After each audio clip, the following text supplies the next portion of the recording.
Well. Clemson Tiger fans, college football fans, welcome back to another episode of the All In Show here on the Voice of College Football Clemson channel. I am your host, Tiger Paul Craven. Got my buddy, my co-host, my friend in the back, Jordan Bowman, will be joining us momentarily. But a few housekeeping things to get us started tonight. If you are not subscribed to the channel already, please help us out and go ahead and hit that subscribe button.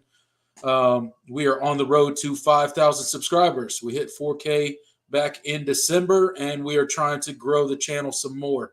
As you guys know, me and Jordan are both contributors here on the Voice of College Football Clemson channel, and we would appreciate your support. Also, if you're in the live chat right now, I see about 14 of you in there right now. If you could go ahead and hit that like button for us, really helps us out on these live videos, helps us get it out to a broader audience, and maybe bring some more people in that we could chop it up back and forth with about college football, which is what we're all here for. But without further ado, let's get the show started tonight. Bring on my co-host, fan favorite, Jordan Bowman. What's up, brother? Nothing much, man. Just living the life. Glad to be back. Glad to do another episode. We got a lot to talk about. We're really diving into the off season now, so we're gonna have to we're gonna have a lot to talk about going into spring, and I'm sure you're gonna get right into that. Yeah, absolutely, man. We got tons to talk about with spring ball. Talk a little bit of question marks heading into spring. What we'd kind of like to see come, full blown spring practice. Maybe some things we're looking forward to in the spring game. All kind of stuff like that, and then maybe wrap it up with a little bit of recruiting tonight. We got about 18 people in here, Jordan, which is pretty good, man. As we both know, we are in the off season now, so these are true blood college football fans right here, man, that are sticking it out with us through this off season. Yeah, you sickos. Yeah, you bunch of degenerates. So Just shout like out us. to just like us. Shout out to this chat section. Like I said before, if you're in here, go and hit that like button for us. Philip Brister's in here. We got John Sarian. We got Pat Bateman. We got Scooter in here. What's up, fellas? Thanks for joining us. Thanks for already getting into the chat. We appreciate it. Philip Brister's got a question for us already, Jordan. He said, what are the chances that we keep Jeff Scott through the coordinator carousel? I don't know that we have Jeff Scott right now anyway.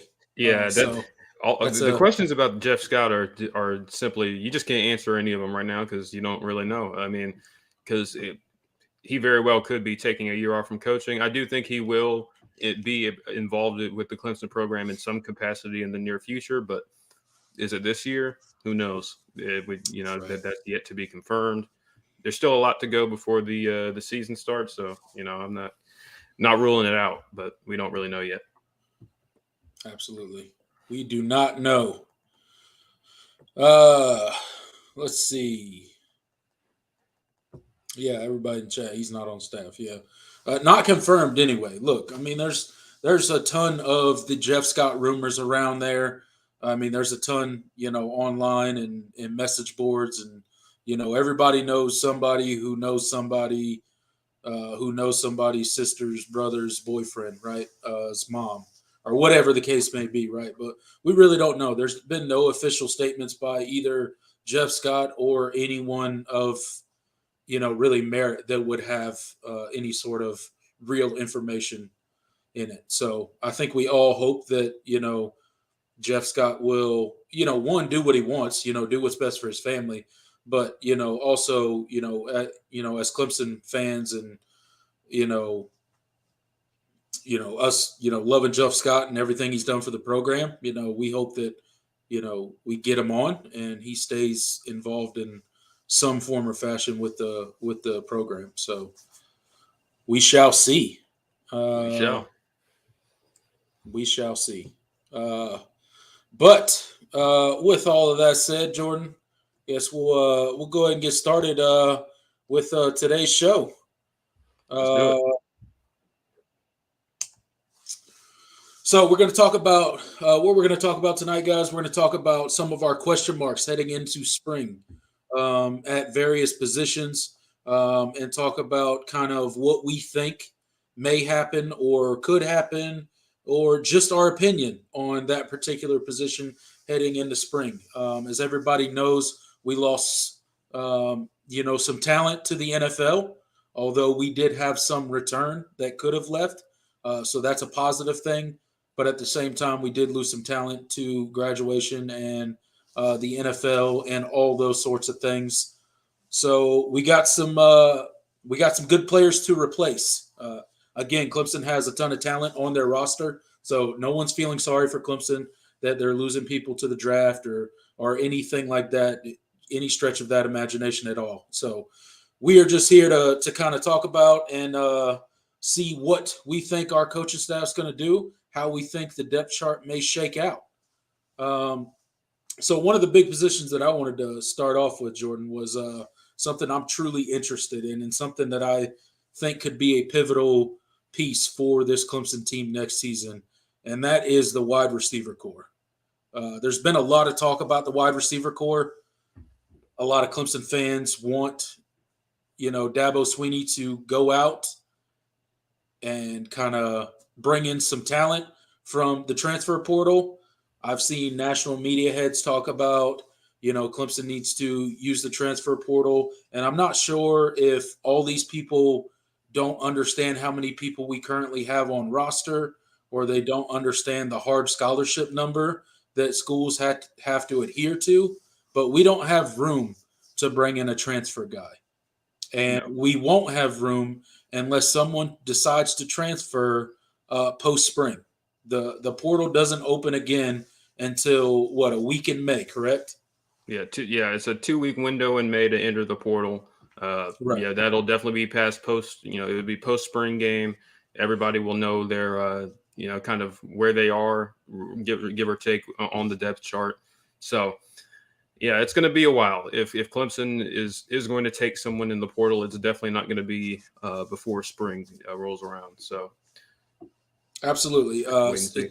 We don't have any roster. Even if Dabo Swinney could go out and cherry pick whoever the best wide receiver you think in the country is, say that he could go get him tomorrow. We don't have a roster spot for that person right now.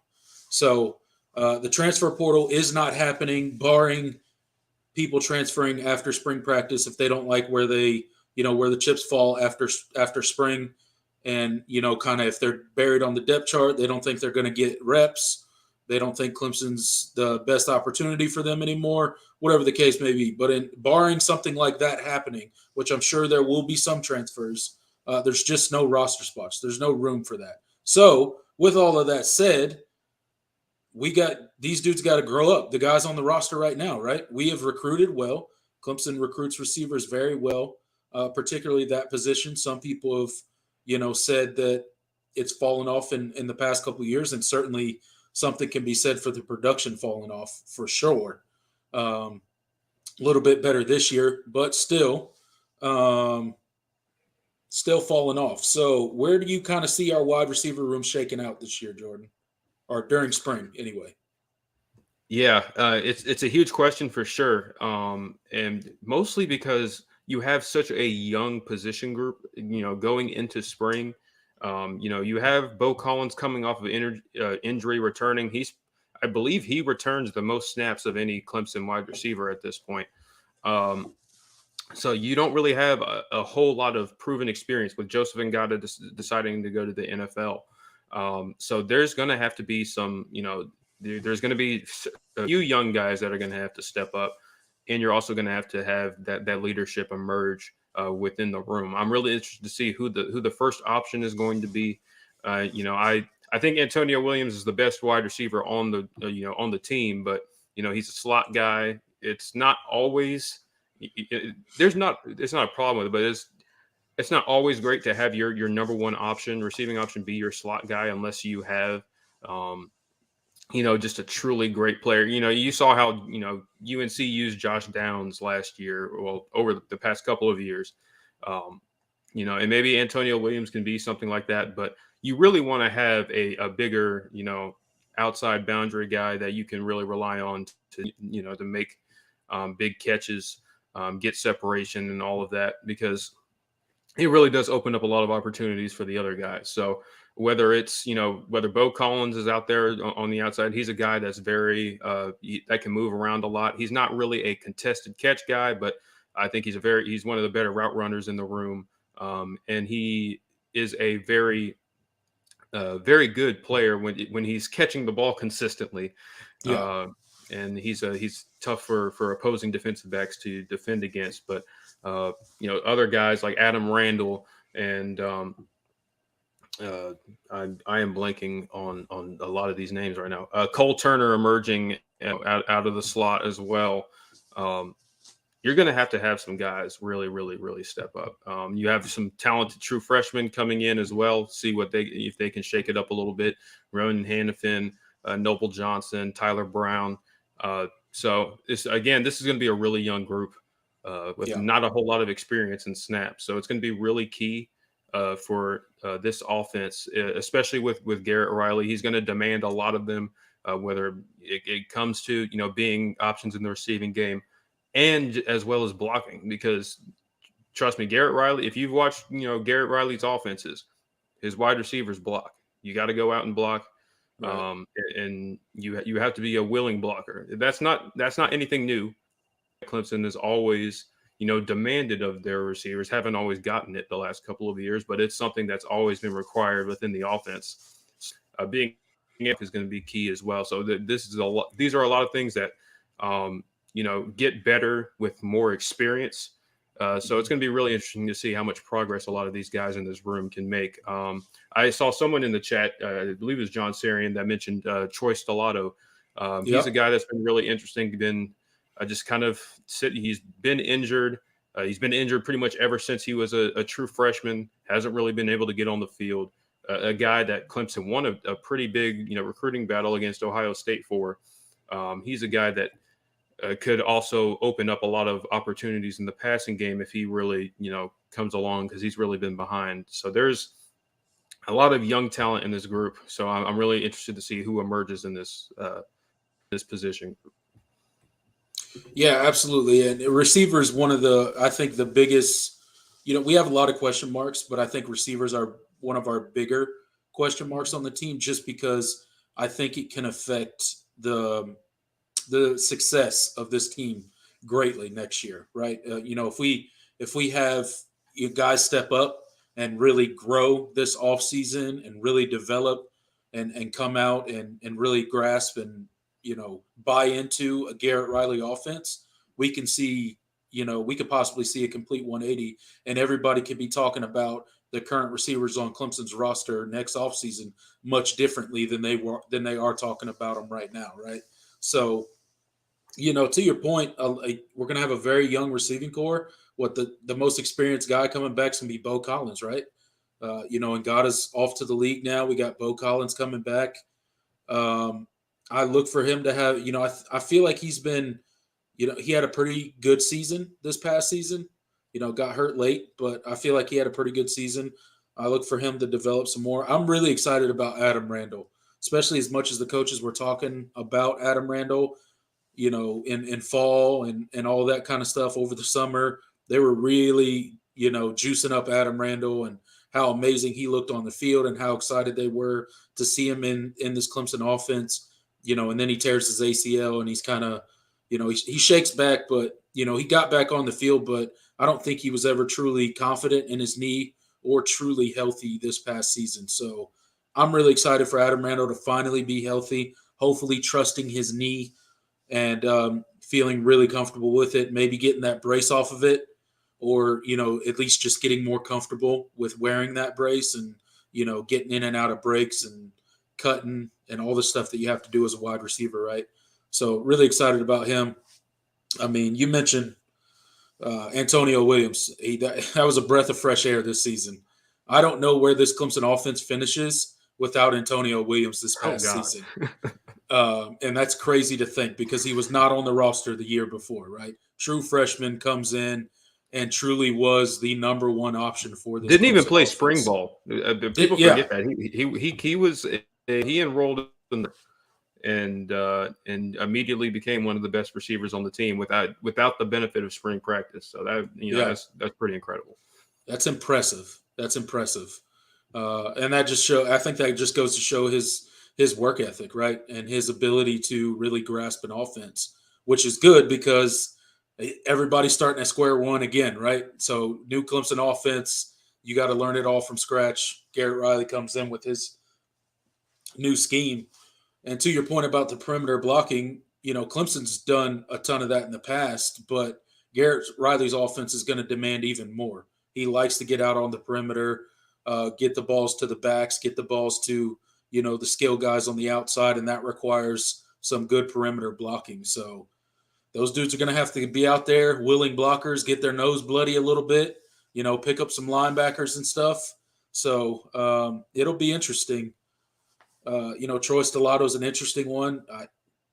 I pray for him that he can stay healthy enough, long enough to just get some reps. Honestly, I don't know how many reps he's had even in practice with as much as he's been injured. So, which, could be okay because it's a whole new offense now. So he gets to start at square one with everybody else. So that'll be interesting. I think Adam Randall will be could develop into that big guy outside, that kind of go-to guy outside that you kind of throw the ball up to. He's a big dude. Hopefully he can go up and learn to be aggressive and high point balls and do that sort of thing. But I truly do still believe that, Antonio Williams will be, if not number one, then number two wide receiver next year. But I hope one of those bigger guys outside can really assert themselves as wide receiver one, because you really do need that. And then we all know the last 4 games of the season, Cole Turner came out and just, shocked everyone. Like, who's this dude? Like, where'd he come from? Like, somebody that, a lot of national college football fans that don't follow Clemson too closely didn't even probably know who he was. Didn't know his name, nothing like that. But the dude's got some wheels, man. He can fly. And he's aggressive. He goes after the ball. He's a really good route runner. So I think he'll be, a really good part. That'll be a good 1-2 punch at slot with him and Antonio Williams, right? So I think we have some potential, but we're going to need some young guys to step up, and we're probably going to need, 1 or 2 of these true freshmen that we recruited in to kind of step up and, maybe not do something to the extent that Antonio Williams did, but they're probably going to have to play some significant snaps because, we just don't have a ton of experience, and you really never know who's going to step up. So the wide receiver room is going to be wide open come this spring, I think. It's going to be wide open, and it's going to be fun to watch. Interested to see who Garrett Riley loves the most. I'm and not just for the receiver room, but for the entire offense, just his preferences as far as personnel and all that, and what he decides to do with this group is going to be really interesting. I can't wait for the spring game because we'll get to see a little preview of that. But there's definitely a lot of depth chart positions that are going to be battled for, all throughout this off season and spring. So, wide receiver is definitely at the top of the list as far as, a lot, shakeup, potential shakeup. Yeah, it's gonna be crazy, man. It is going to be crazy, but I'm excited to watch it. Like you said, I can't wait for the spring game, and with Garrett Riley's offense, because when you switch a scheme, certain schemes fit certain guys better. We talked about it a lot on this channel with DJ all season, kind of about how we thought Clemson's scheme just didn't work for DJ. Not that he's necessarily a complete bust at quarterback or a terrible quarterback. The Clemson offense just doesn't highlight the things that he does well, right? So it'll be interesting to that point how our personnel fit in with this new scheme. It's been a while since we've had a new scheme on the offensive side of the ball at Clemson, so Yeah, it's going to be interesting to watch. Dudes are going to have to be locked in. They're gonna have to do their homework and really prove themselves because you got a new offensive coordinator in town, and he's going to put the best people on the field because that's what he's hired to do. So we'll see how the wide receivers shake out. It's going to be interesting. absolutely. Let's see what the chat section talking about with the wide receivers. Ngata should have come back. I agree, Philip. I agree that Ngata I should think have he come could have. back. Yeah, I think he could have used another year, but best of luck to him. I'm interested to see how what kind of feedback he gets as far as the draft is concerned, and what his combine numbers and stuff will end up being. Scott Mall said, was Olsen Pat Henry one of the freshmen we got on campus early? Yes, he was. Really excited about that kid. Really athletic tight end. Has more of a wide receiver, but he is a really difficult matchup in coverage. So I'm really excited to see what he can do in his potential in this offense, especially with Garrett Riley coming in. I was high on him even before the offensive coordinator change. Right. So I'm really excited to see what he can do, in this offense. Yeah, absolutely. Let's see. Ron gets in said, I'm very excited about Adam Randall, and I believe that these young receivers are going to surprise a lot of people. That's our hope, especially with the new scheme, new offense, man.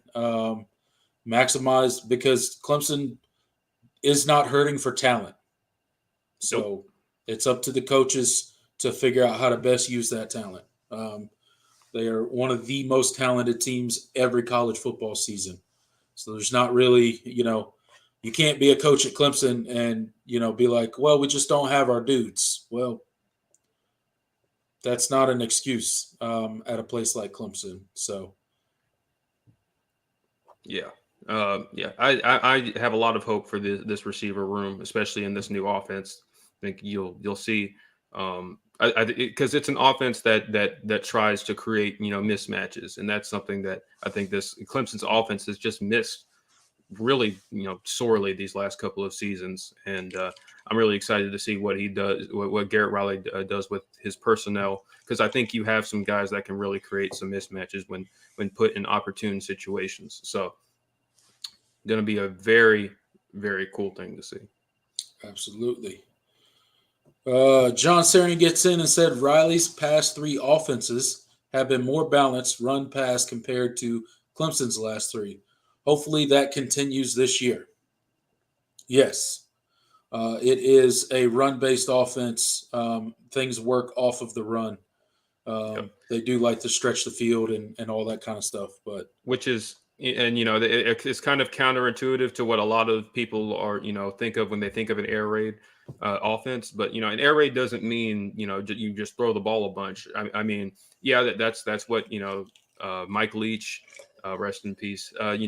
He was kind of the creator of the pure air raid, but you've seen his coaching tree kind of branch off. Lincoln Riley has done a really good job with his scheme. Well, I mean, obviously, both Riley brothers have done a good job with the air raid principles, but also incorporating the run and making it a run based offense. That's what this offense is all about, is balance. Having a power run game is essential to the success of everything else. So while it's technically an air raid because of the principles they use, it's not necessarily a pass first offense, and so that's really exciting. It'll be good for us, man. Absolutely. I hope we're not doing a bunch of post games this next season talking about why are we not running the ball. It'll be a nice change of pace if we don't have to come on a post game and say that. Hey, you got your first vote for president. Oh, Look wow, that, bro! Check that out. That's awesome. Yeah, Jordan for president. Yeah, I'm not old enough to run for president, but I appreciate it, Clemson Tiger fan. Everybody in the comments section, just write Jordan in on the. You can write people in on. Yeah, you can write. Yeah, there you go. I Just can't write Jordan legally win, but yeah, it'll be. All right. What are they gonna do? Yeah. I don't think Riley's going to show much in the spring game. Maybe. I agree. When watching the spring game, I'm not really looking for, if both offenses are putting up a bunch of points and all that. I'm really more interested to see kind of the stuff I said earlier, like the personnel groupings. What kind of formations are they using? What kind of packages does he like to use? Who's on the field, and all of that. So that's personnel usage, formations. That's kind of what I'm going to be looking for in the spring game. Not really, is the playbook wide open in the spring game? Because obviously, no. I'm more interested to see the basic principles, to see what is Riley asking of these guys on offense, and who is exactly field at any given time. So that's more of what I'm looking for. Absolutely. Terry gets in and says, I think receivers we have are good. They just need to catch passes that touch their hands. Too many drops. There have been too many drops. Speaking of receivers, I mentioned some of the true freshmen. I forgot to mention Tink Kelly, who from Daniel. He is going to start the spring as a wide receiver. So that's another guy in the room that they're going to try out. I still think his future is probably a defensive back, but I think they're giving him a shot at receiver. So I'm interested to see, what kind of, what he does in that role, because he played both ways in high school, so he can definitely do it. Absolutely. So that'll be interesting as well. All right. Okay. I just Jordan, you got a shout out in the comment section by Todd. Todd, hey, I appreciate it. How's it going? He's a South Carolina fan. Really nice guy, though. Hey. So nice to see you, Todd. He South says, "How's Carolina it going? fan. Congratulations on the OC hire. Thank you. I mean, you don't have to congratulate me, but we're clearly excited about it. So yeah, for sure. We appreciate that, Todd. Thank you for stopping by. Thanks for stopping by, Todd. We appreciate you, man. You are welcome here, even if this is full of a bunch of taters. Yes. Will we have a QB competition? No. It'll be a QB competition in the same way that there's competition everywhere. We're doing this all over, right. But no. The whole coach speak thing they do every year. Like, oh yeah, there's competition at every position. No, there's not. No. And listen, I love, I'm a big fan of Christopher Vizina. Excited to get him on campus, but I'm not sure if he's. I think a lot, especially since his last season wasn't. He didn't light the world on fire his last season. I think he still has some developing to do. Physically, I think he's there. He has all the tools. He looks the part. I think just developing more and being more consistent as a passer, I think is going to be big. He had a great Elite 11 performance, and you kind of saw how good he can be. But I still think he has. He still has a ways to go. I don't think he's going to be ready to surpass Cade anytime soon. So. But still, we're excited to see him. I'm interested to see how that battle for who's the backup. I mean, that's another question that we can get to it. But with Paul Tyson coming in as well, so that'll be an interesting dynamic as well. Absolutely. Bible Belt Beauties gets in, says, "What's up, guys? Hey, what's up, Bible Belt? Thanks for stopping by, man. We appreciate you." Ron gets in. He's excited about Noble Johnson, Ronan Hannafin, and he said Pat Henry's going to make an impact this season. So everybody's excited about some of these young wide receivers we got coming back or coming in this year. So yeah, I think it'll be good. Johnson, What about all this talk from experts that FSU will be the team to beat for the top of the ACC? Think folks are jumping the gun, maybe too much Tiger fatigue or something. You know what? I'll and you know Let's talk about this a little bit. because I have a confession to make. Okay. Uh-oh. I I after the Orange Bowl was one of those people. Mm. I thought that Florida State clearly had a lot of momentum. I thought they did a really nice job in the transfer portal. They've made some really underrated and well, not really underrated, but kind of under the radar staff hires, and they have a lot of returning guys, especially their quarterback who could be a Heisman finalist next year. So, I thought, man, Clemson's kind of reeling. They don't really have an identity on offense. Under the assumption that Brandon Streeter was coming back as offensive coordinator, I wasn't really, I wasn't really loving Clemson's prospects on offense. I thought there was a chance for improvement, but it was going to be tough with some of the losses on defense. And Florida State, this year against Clemson, they did a really good job of running the ball. That's what Mike Norvell builds the offense around. Jordan Travis is a load to handle, and he's improved as a passer. Just a tremendous improvement. I mean, I remember him at when he was at Louisville, and then he transferred, and he had to win the job multiple times. He got benched for McKenzie Milton at one point. Not really benched, but he got hurt, and they stuck with Milton, even though he was like 40% of what he once was.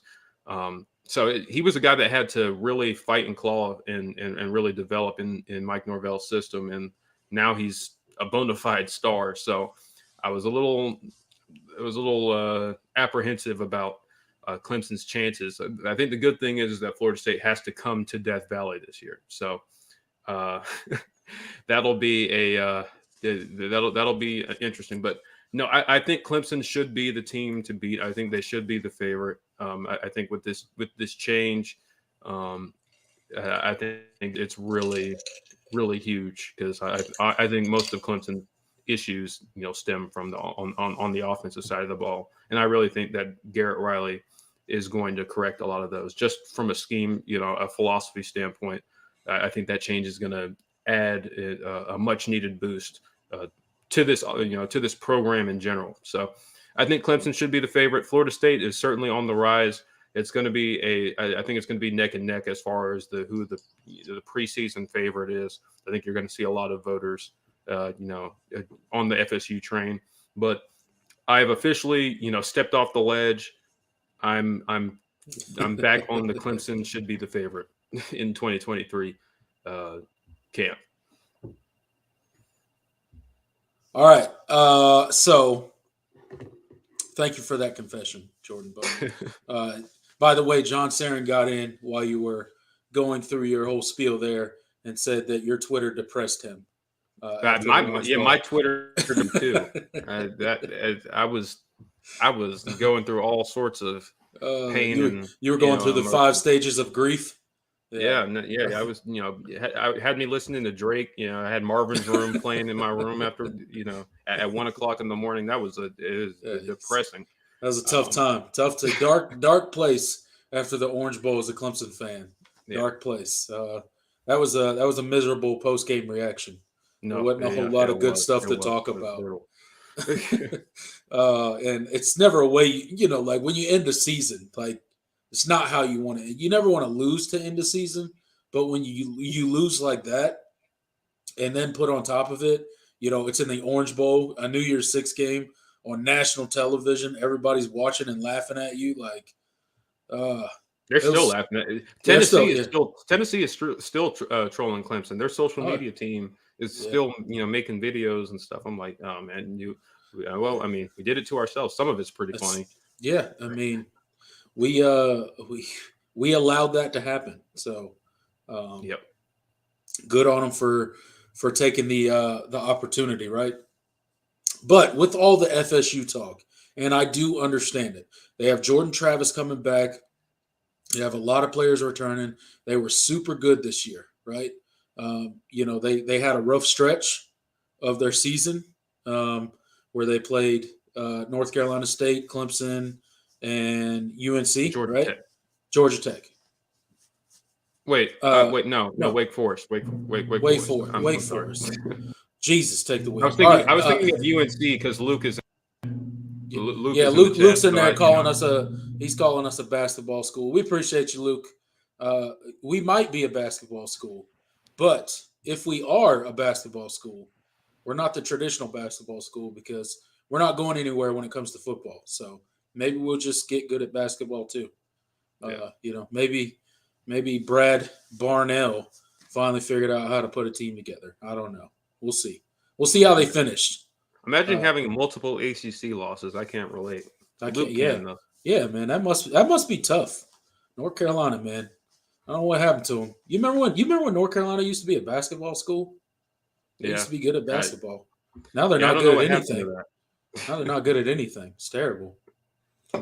They got women's soccer. Okay. In Okay. field hockey. They're good at women's soccer. Yeah. We're pretty good. Oh no, they're amazing at Okay. women's soccer. It's like they have like the best program in like ever.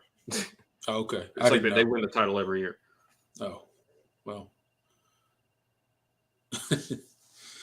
All right, but back to FSU and how I feel about them. I do think they will be a really, really good team.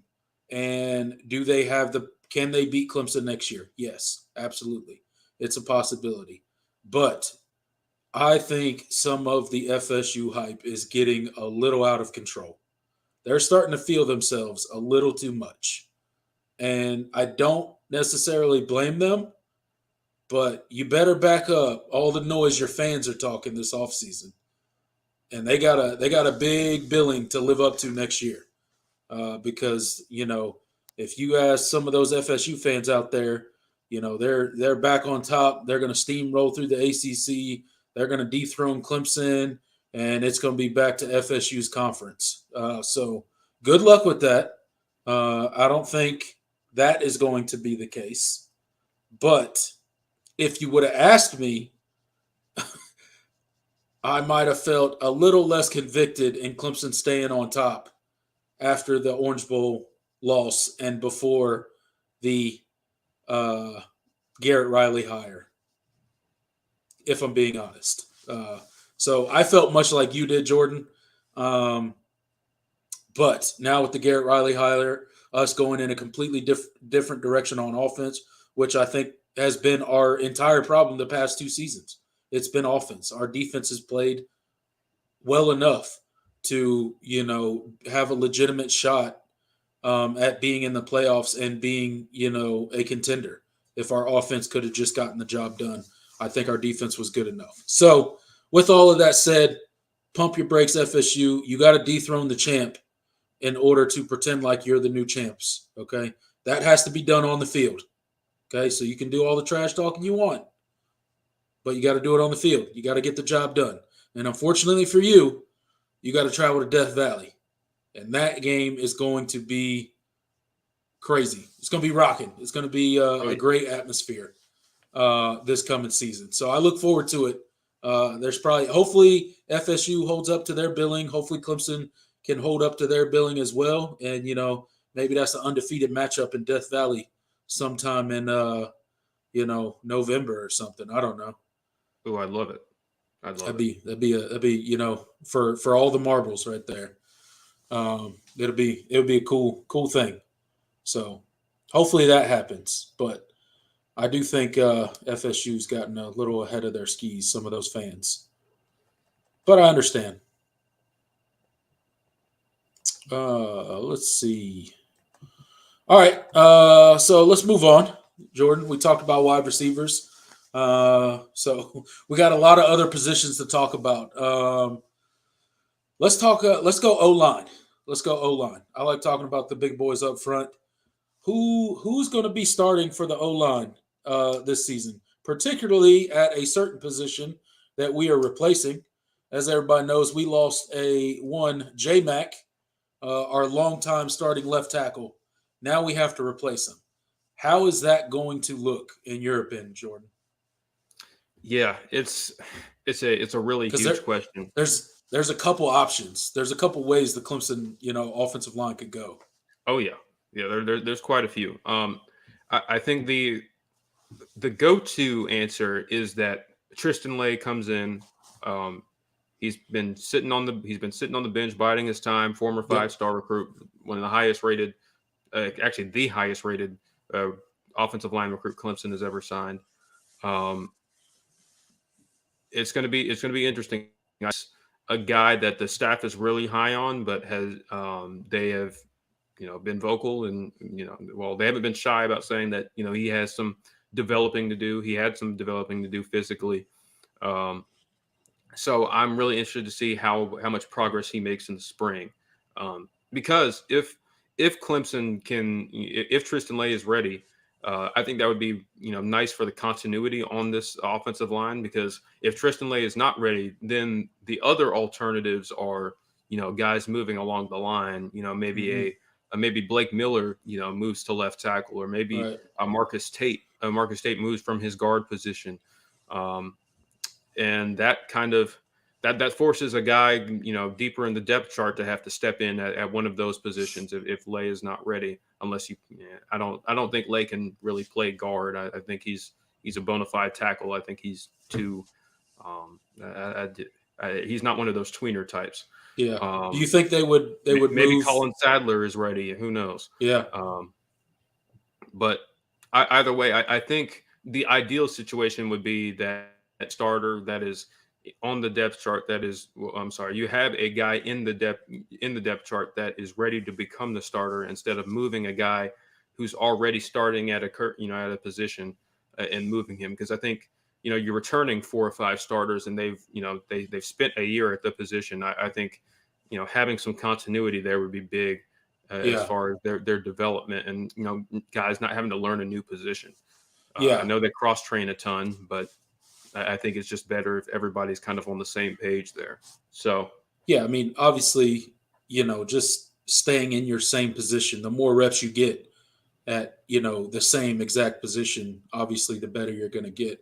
But my question is, do you think could you see a scenario where they move Blake Miller over to left tackle, and then maybe Tristan takes in for right tackle, or do you think I think that could happen. just because of he's got a year starting under his belt already, you tend to want your most experienced, your best tackle, really, not even, I mean, experience is great, but your best tackle needs to be your left tackle. So it'll be interesting. Yeah, I think that's possible. It's hard. I think this is of all the positions that Clemson, I think, really needs to nail and get the right guy in. It's got to be left tackle, because I mean you've got to keep K Klubnik upright this season. Yeah. Um, and because J Mac's production is going to be hard to replace, and Yeah. I mean, for an offensive line that was really inconsistent at times last year, J Mac was the one consistent aspect of the offensive line, and even when he was playing hurt, his toughness is borderline unmatched. So finding a yeah. guy that fits that that kind of build, maybe it is Blake Miller, and I Yeah. honestly wouldn't mind that if Tristan Lay is not ready to step in at left tackle. But Right. either way, I just want the best guy to play at that But position. he's been backing up J Mac, right? Right. Yeah, So he's been listed. He's been listed behind him the entire time. So right. So um, you played know, a ton of reps, meaningful reps. But it may it's you going to know be it it's may, going to be really interesting to see how much progress he's making. yeah, Because and want to see may him on the field, because he's maybe he you know is ready. You know, been on he he's been on the roster for a while now. he might be ready. He just you're behind a guy like J Mac. You're not taking his job. So he might be ready, which would be good because that would mean Clemson's line's pretty much locked in for next season, which would be great. But the one thing I will say is depth. Developing that depth on the offensive line is something that really needs to happen this spring. You have to have, you know, 8 or 9 guys that are ready to go out there and play meaningful snaps. You can't just, I mean, it's great if we could have, the same 4 starters and then just add a Tristan Lay at left tackle. And, we're only breaking in 1 new starter. That'd be great. And hopefully it shakes out like that, because I think that would probably be the best situation for this Clemson offensive line and them really progressing and taking another step.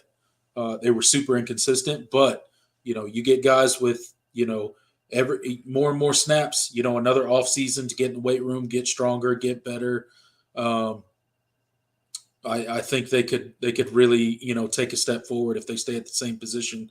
But the problem's going to come in when inevitably those injuries come, and you have to have another guy roll in and play significant snaps in a game that matters. That's you don't just completely outmatch the opponent. So that depth is something that worries me on the Clemson line, just because we saw it rear its head this past season. So hopefully we can get some of those depth issues worked out and get some more guys ready to play. Especially on the interior, you need, Yeah. because that I feel like that was just a play that was lacking for a lot of the year. You need some guys that can, you need some quality depth there. You've got Ryan Linthicum at backup. You recruited him to play center. He as a backup, Dietrich Pennington. Mitchell Mays, who had to start. So he had to start some last year at the end of the year. You have a lot of freshmen that are coming in. It wasn't good. Yeah. Ian Reed and Harris Sewell and Zechariah Owens. So you have a lot of you have a lot of guys coming in that are going to be in the mix.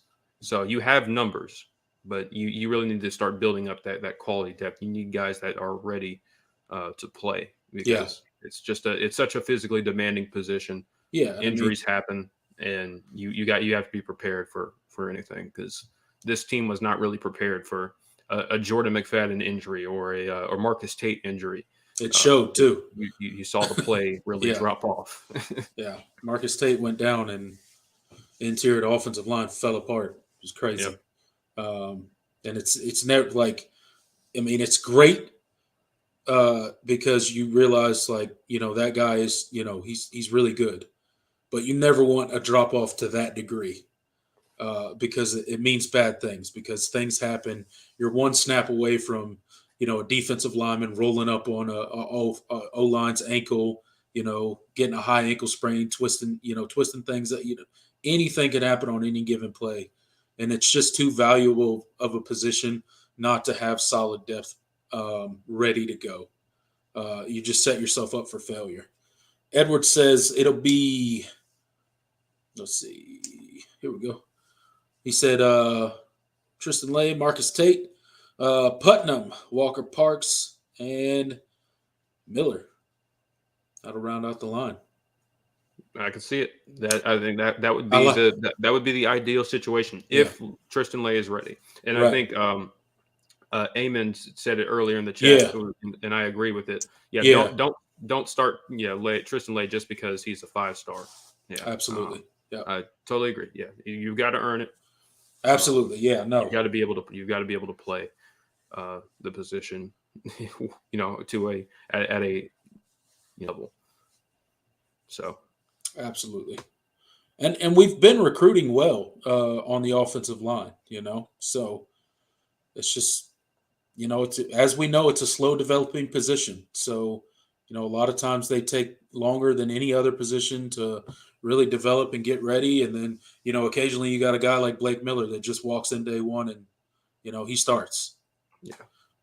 But, those don't come around very often. The Mitch Hyatts of the world. The Mitch Hyatts, from day one starting at left tackle for Clemson University. I mean, it just doesn't happen very often. It's nice when it does, but you got to be patient with these guys. We got some highly recruited offensive linemen on the field, and you're like, why aren't we seeing these dudes on the field? It's just I think it's one of the positions that there just tends to be such a huge leap from high school to college at that particular position that it's just tough. I think it's tough on a lot of guys to make the transition. So, The step up, yeah, it's just the step up in physicality, yeah, the caliber of defensive linemen you're facing on a daily basis is just it's worlds different than just a lot of even some really good high school leagues, yeah, conferences, just don't have that kind of just don't have that kind of talent that you see, that you go a fourth year.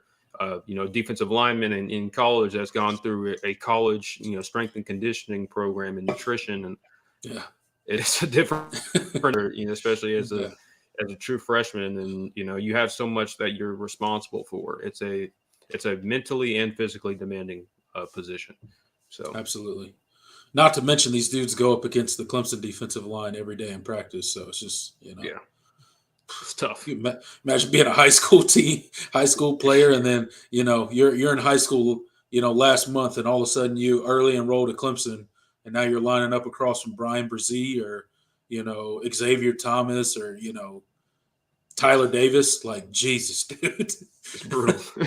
Good luck for you. Sorry for your loss. It's gonna be a long day. Yeah, Uh, but I think we've recruited well. They'll develop. yeah. I like what they're doing so far on the offensive line. So um, just gotta be patient with some of them. Well, we will get there, but you know, offensive lines gonna be interesting as well. Let's talk kicking and punting really quick before we hop over to the defensive side of the ball. Okay. Let's do it. So as we all know, we're losing BT Potter. Although some Clemson fans may have a bad taste in their mouth from the Orange Bowl, BT Potter was, one of the best, most consistent kickers that we've had. He didn't start out that way, but he developed into just a solid, steady kicker, and he's got a massive leg as well. So that's a big hole we're replacing. And then we talk a little bit about the punting game. Little inconsistent this past season, not great. Every now and then he'd hit a great kick, Swanson, and other times he would, shank him or not hit a kick well, and it'd be a short punt. So, what are your thoughts on Robert Gunn? What are your thoughts on our kicking situation? Yeah.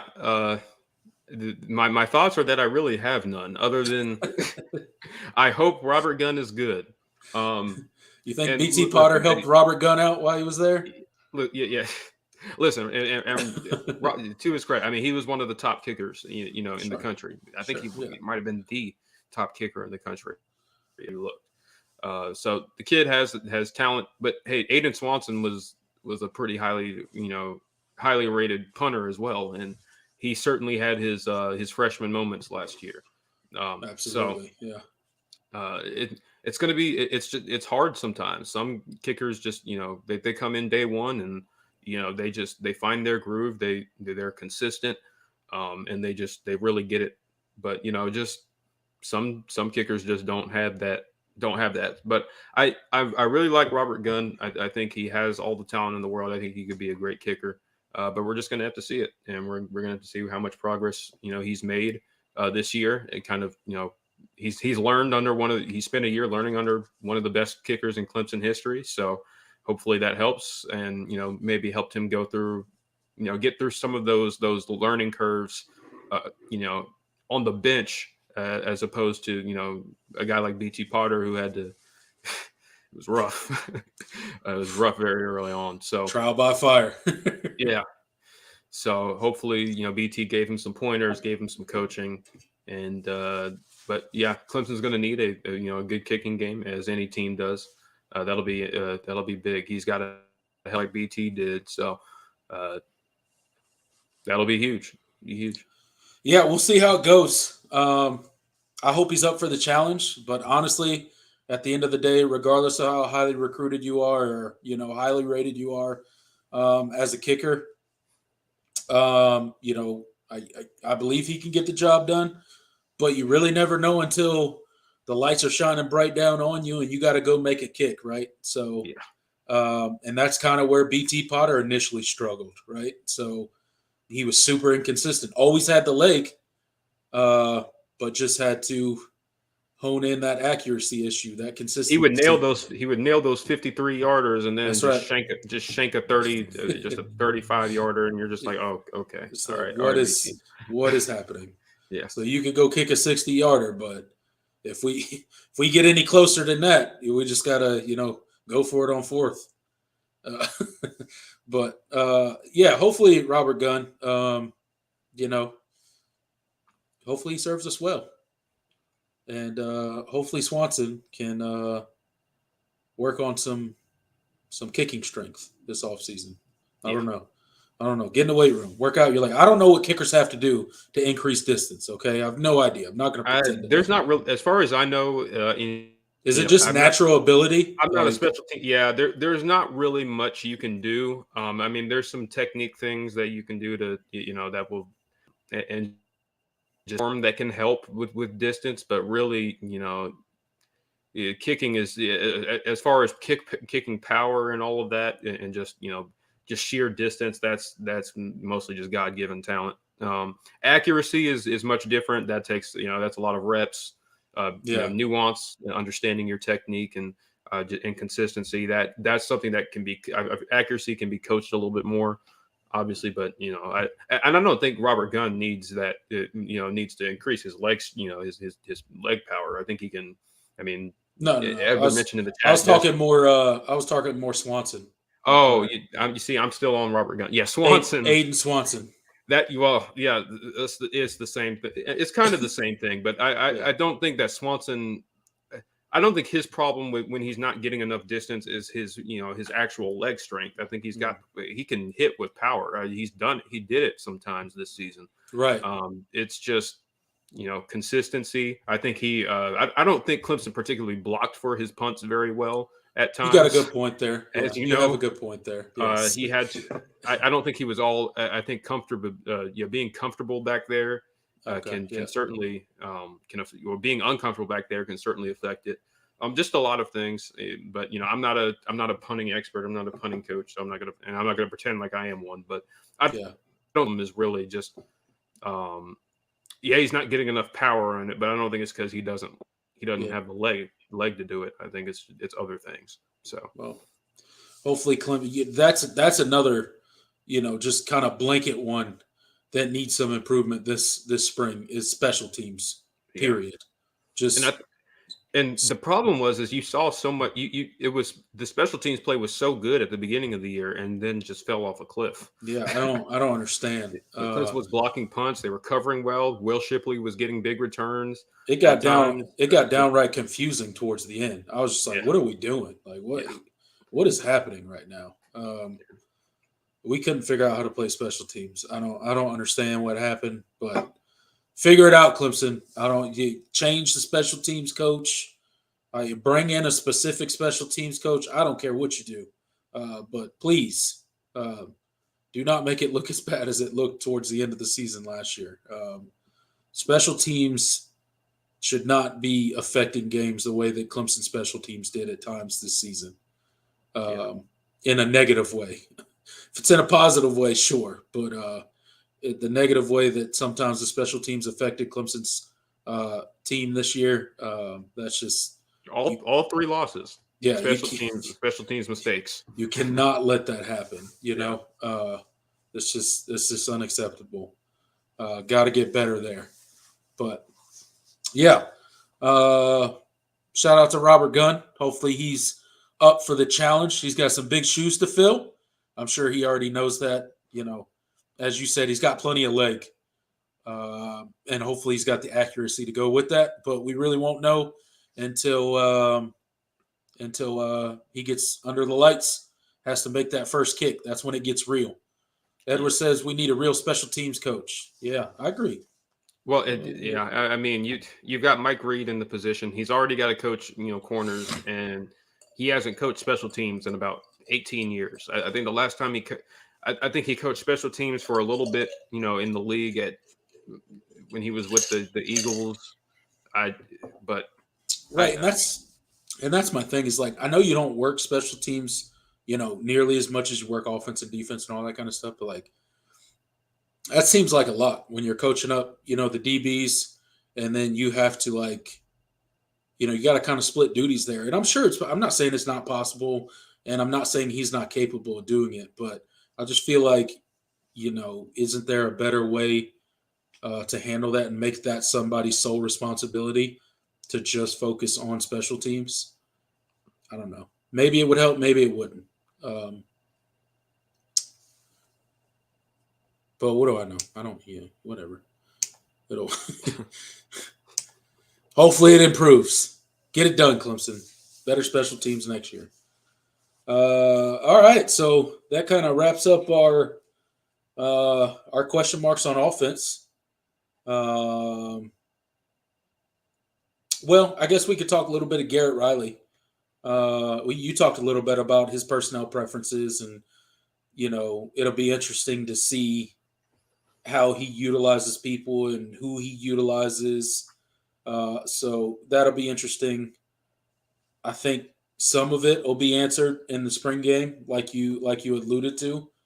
But really, as we get into the season, and that first depth chart may be telling as well.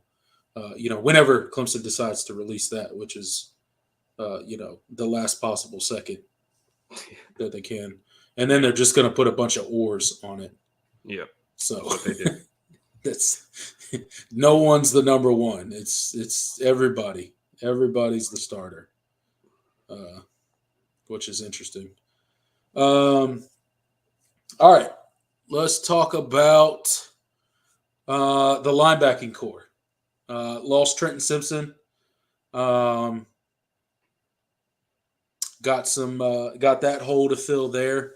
Lost a couple people in the transfer portal, right? So we lost Keith McGuire, right? We lost who else did we lose? Levante Bentley. He ended up at Colorado. Sergio Allen. Kevin Swint is a defensive end, but he left to play linebacker. Right. Yeah, Kevin Swint. Yeah. So. I think that covered it. That's it for linebacker, right? And then you have Trenton Simpson leaving to the draft. Which we all knew that was probably going to happen. So, a lot to replace there on as far as the linebacking core. Maybe not so much starters outside of Trenton Simpson, but that's quite a bit of depth leaving the linebacking room for Clemson. So Wes Goodwin may have his work cut out for him this offseason, in this spring particularly, trying to develop that depth and really get some people ready, and then figure out his linebacker rotation. Who's going to take Trenton Simpson's position? Is that going to be Wade Woodaz's permanently, or are they going to have some rotation? Is Woodaz going to kind of be a hybrid player where he's kind of bouncing around? He did a little bit of that this season. What's that linebacking core rotation going to look like? Yeah, that's it's going to be really interesting because, I think you have two, just bona fide starters that are just, they're gonna be play most of the snaps in Jeremiah Trotter Jr. and Barrett Carter. No worries there unless they get hurt. No worries there. I'm interested to see what that rotation looks like, because now you're asking a lot of younger guys to step in. You have TJ Dudley that came in last class. He's a guy I'm really high on, excited to see what he can do. You have your true freshman, your two true freshman linebackers, Jamal Anderson, D. Creighton as well. And then you mentioned Wade Woodaz. He's a guy that obviously really played and came on strong last season when Clemson needed some depth and help. He's a guy that, I think he's going to be a starter, but he's also going to, just kind of, move around as well. I could definitely see that being the case. Yeah, building that depth is going to be really, really important because if you don't, Carter and Trotter, especially with the way they play, they are physical. They like to hit. They're flying around. Yeah. And, let's pray this doesn't happen. But Right. injuries do happen, and one of those guys goes down, you're not really full of a ton of a ton of starters. Uh, Kobe McLeod was the other true freshman from this season that I forgot. Oh, yeah. Thank you, Jeremias. Appreciate it.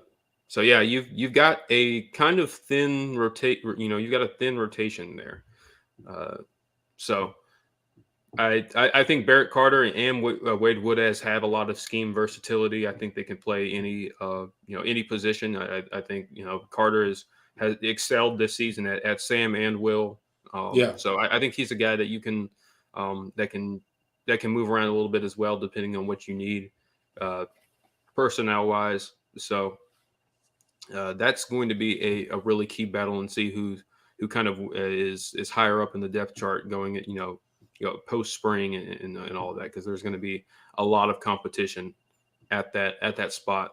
But Wes Goodwin, I think all these guys are talented. Wes Goodwin has a lot to work with there. So we'll see how it shakes out. Yeah. So kind of a depth issue that we're dealing with. We kind of got at least 2 starters locked in for sure. Those dudes, they're going to start every single game, barring injury. There's a lot of guys there, a lot of talent there, but a lot of it unproven as well, right? So we'll see who develops this spring. We'll see who kind of asserts themselves and seems to be the person that's going to take majority of the snaps, and then hopefully, I mean, I just have to say it because we're in the age of the transfer portal. It's scary when you're breaking in new dudes like that are also super talented, that might not like where they end up on the depth chart, and then you got another transfer period coming up in a position you already have depth issues. So that's just a concern for me in my mind, going into spring, and then more so coming out of spring if somebody's unhappy. Just my thoughts. Being in this transfer portal era, it can cause, your roster's never safe. It can cause some issues. So, right. Good luck, Wes Goodwin. You got some work to do for the linebackers. You got a couple good solid starters as a foundation, and you got to build the rest. So we'll see what shakes out there. And then we got our. You want to talk about edge rushers? Yeah, probably the position I'm most concerned about on this team right now. Not right. on this team, but on defense. Yeah, absolutely. Yeah. So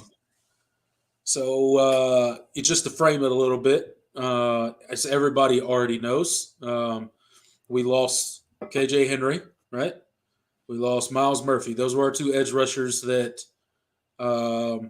basically started every single game, right? For the most part. Yeah. So lost those dudes to the NFL draft. Now you do have an Xavier Thomas back. You did lose a Kevin Swint, as you mentioned earlier. He transferred out to go be a linebacker. So you got a XT coming back. You got a Justin Maskell coming back. So how do you what do you depth is going to be an issue for the edge rushers. Yeah. What are your concerns with our edge rushing this season? So the thing is if you have some true freshmen, a few true freshmen come in and earn significant snaps and can play at a high level, which I think there's a chance with this D-line class coming in that's possible. Then maybe it's not as dire as it looks right now. Obviously, having Xavier Thomas back for a 6th season is huge, but his call it like it is. I mean, his health has been an issue the past, past few, and availability is just a legitimate concern. And if Yeah. you lose him, you really don't have many options as far as as a proven pass rusher. I Right. Justin Mascall. I mean, he's been in the program a long time. I mean, I think he's a great program guy, and he could have transferred out a while ago. But I don't think he offers that kind of ability on the edge that you need. Mm-hmm. So you're looking at Cade Patterson. Just not a lot of not a lot of proven Yeah. guys. Not a lot of guys that have played a lot of snaps at defensive Yeah. end. Absolutely. So I'm sorry, I said Cade. I meant Zaire Patterson. Yeah. Cade Denhoff. I mixed Cade Denhoff and Zaire Patterson. That's so all right. You mentioned both of them as one name. I like it. Good job. Oh man, you can tell. But yeah, you really don't have a lot of guys that have played a lot of snaps past Xavier Thomas and Justin Mascall. So that is something that's a scary thing. Like, let's just think about this for a second. You basically have two defensive edge rushers, that have any really like significant playing time for Clemson. And as you said, XT's probably the most pure pass rusher, and availability has been a concern for 2 or 3 years now with him. He kind of flashed his freshman season and has really struggled since. Not all his fault at all. Not saying anything like that. He dealt with all the COVID issues. He's dealt with the foot injuries this season. He's been vocal about struggling with certain things and bouncing back from all of the adversity that he has. But he did. But to no fault of his own, availability is going to be the biggest question mark. I don't think anybody questions XT's talent, his ability to rush the passer, his ability to have an effect on a game. We saw it when he came in this season, right? What do he have, like? What was it? 2 sacks, like two sacks and like 5 snaps. Yeah. Like, it's something crazy, right? So, nobody questions his ability. He is capable of being one of the best defensive linemen in the country if he can stay healthy. And then, Justin Mascall, not really a pass rush guy, doesn't really affect the quarterback a whole lot, or at least he hasn't. We'll see if he can kind of step up. He's kind of going to be, one of those veteran dudes in the room, him and XT. So they really got to step up. They really got to lead. And hopefully Mascall can do that and bring some of these young dudes along. But like you said, we got to like a couple different positions here with Clemson. We got a lot of talent there, but it's unproven, and it's gonna have to really develop those guys and get them ready, and hope that the moment's not too big. Hope they're ready. But that is a scary thing when you when you really break it down like that, of how little experience we have along the edge. And speaking of that, I've seen this thrown out a little bit in Clemson circles and on Twitter. What do you think Clemson goes to a more of a 3-man front this year? Do you think it's possible? I think it's possible. Yes. So I think if what we're talking about, that depth becomes an issue, I could definitely see it. It would definitely not surprise me at all. Wes, studied with, Brent Venables for a long time. And one of the things that we always liked as Clemson fans with Brent Venables is when his personnel changed and the strengths of his personnel changed, his scheme and his defense changed with it.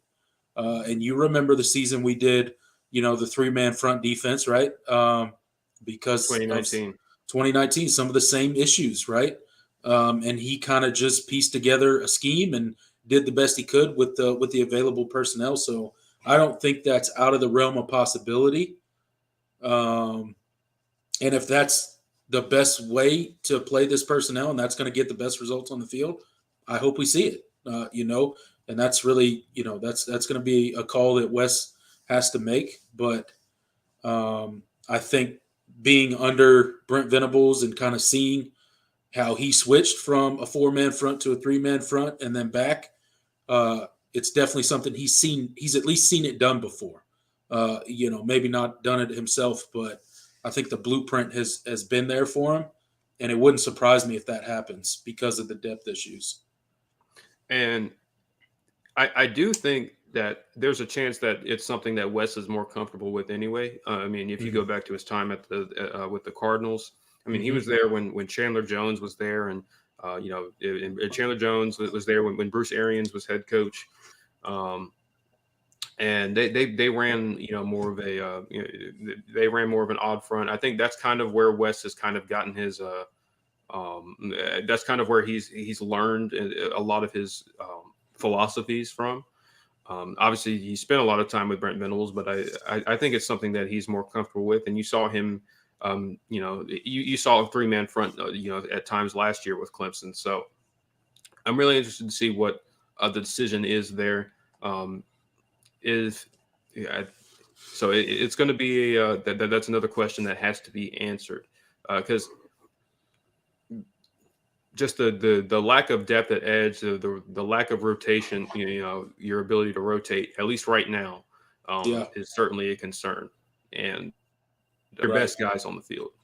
And you can't just, park guys out there. There's that rotation's got to be there, and it's got to be a solid rotation. So if you don't have the proper depth, or maybe dudes don't develop the way that are at the rate that you need them to or want them to. Yeah, I mean, I could definitely see him running a 3-man front this year. I could definitely see it.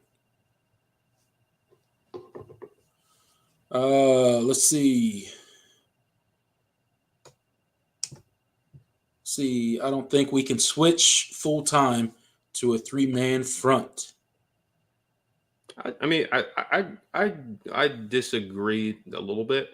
I don't think no team ever switches, full time. And but I do think there are some adjustments that can be made along the line. It's that can account for some of the depth issues at edge. I'm not necessarily of the opinion that Clemson can't switch. They did it in 2019. Tyler Davis was on that team and played. He played a lot of nose tackle as a true freshman. I don't think it's impossible. I think it really there isn't really that much of a difference these days between a 3-man and 4-man front because there's just there's so much hybridization at the edge spot. You've got and a lot of times, a lot of teams that run, 3-man fronts, usually, they consider that the fourth guy a linebacker, and it's essentially a 4-man front. Teams call it different things, whatever they call it. But you can still have some of the benefits of a 4-down front, but also aligning it so that your best, defensive linemen are on the field, and you don't have 2 defensive ends out on the field. So it's just I don't think it's impossible. Yeah, I'll say that. I don't think it's as much of an undertaking as some people think it is. But I'm not even convinced that that's exactly what Clemson's going to do. But I do think it's a possibility because of Wes's background and just because of the concern at edge right now. Yeah, I mean, we have no clue what Wes is going to do, but I think it's a possibility that it could happen. Yeah. But we'll see what he does.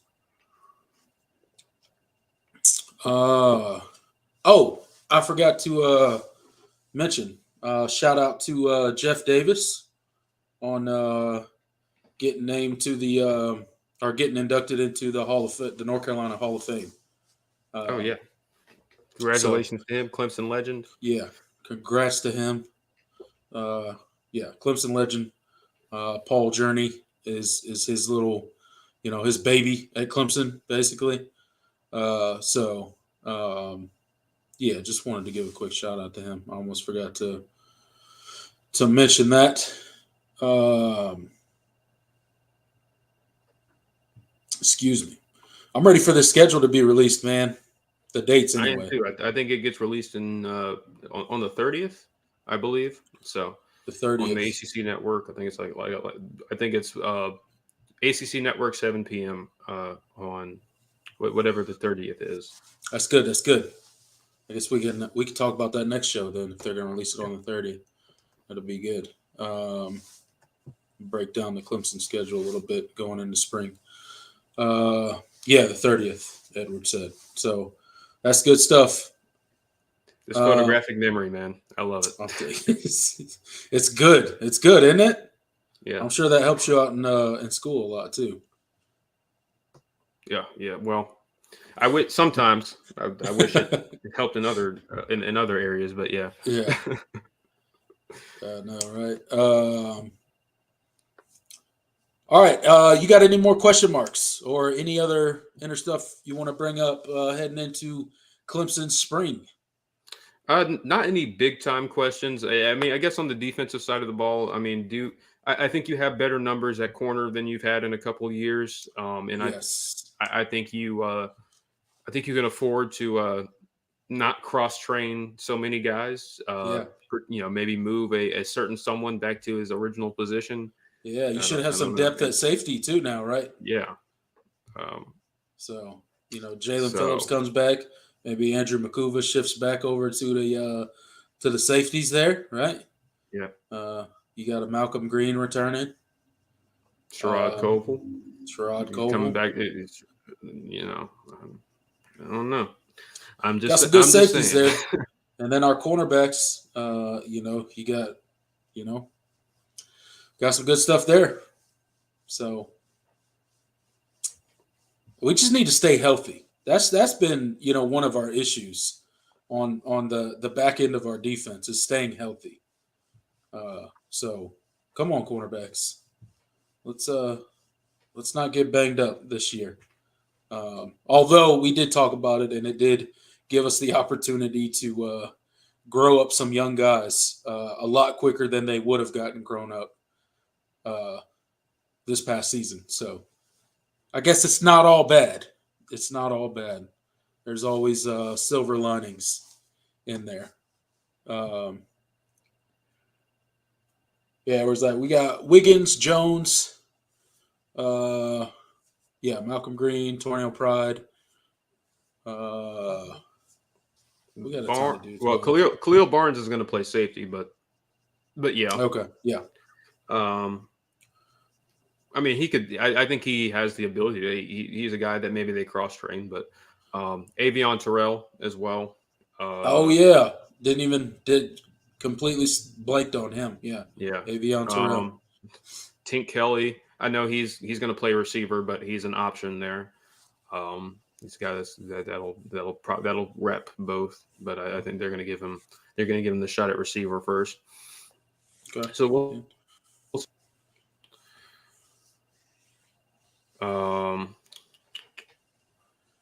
But yeah, you've got better numbers at corner. I don't think you really need Andrew McCuba, playing so much there. I don't think. It's not good for him. It's not good for him. It's not good for him or Clemson. No. Put him back where he was best at, because he's pretty special when he was there. So. Yeah. But I saw something. Hold on, I'm trying to remember. Somebody asked something way back when we were talking about something else, but it caught my eye, and I wanted to mention it later. Give me 1 second. Dang, I just lost it. He'll be a nickel and safety. Yeah, I mean, like I said, yeah, I mean, he's going to play both. He's going to cross train. I kind of grouped Barnes in with the safeties, but yeah, he's an option there. for sure. And I'm really high. I'm really high on his ability. He's going to be. I think he's still. I mean, he was kind of a late riser in the class. I still think he's underrated. I think he's going to be the best safety of the group.